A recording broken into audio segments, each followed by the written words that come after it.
All right, next LinkedIn lunatic. We have 4 of them. Actually, we have 5. It's my favorite part of this podcast. We might just turn this into a LinkedIn lunatic podcast. I don't know. We'll see. All right, this one is not a lunatic. He's calling out the lunatics.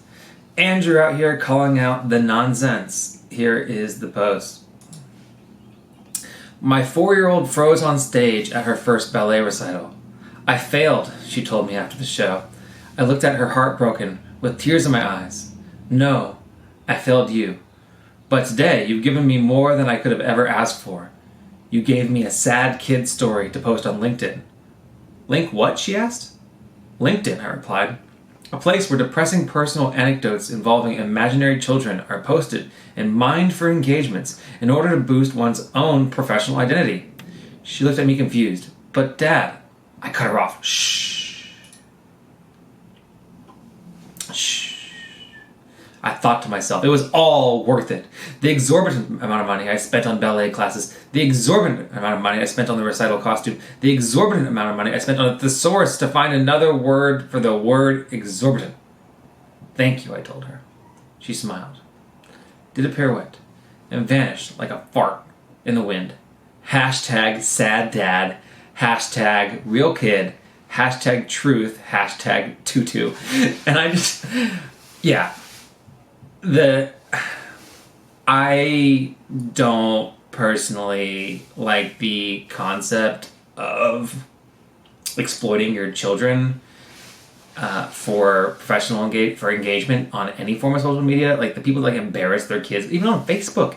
I mean, not even just LinkedIn, but even on Facebook or Vine or TikTok or Twitter. I mean, I think that is ridiculous, and I don't think that that's very kind parenting to try to become famous and make content out of trying to embarrass your child. You're going to cause emotional damage to that child, or they're going to become, maybe the arguments will become stronger because of you or to spite you. But why would you do that? That's just not a healthy way to build up children, in my opinion.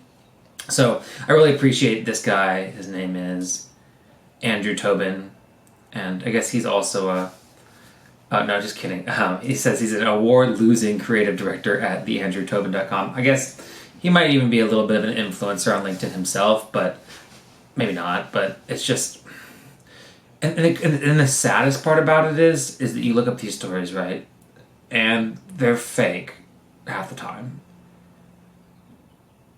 And then you go search the story. If you just search on LinkedIn, again, it'll be 400 people posting the exact same story, just trying to get engagement. And it's just LinkedIn is there's a professional network. It's a way to network into jobs and to connect with people that are working in your field and get news and stuff like that.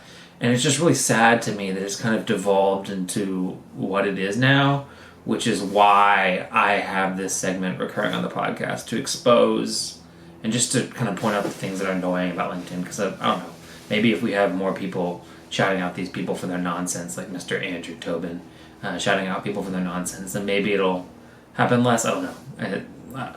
Everybody wants to be an influencer nowadays, and I mean, then again, here I am on a podcast influencing or trying to influence, but so I guess I'm a little bit hypocritical for that. But it's just, I think there's ways to go about doing it, and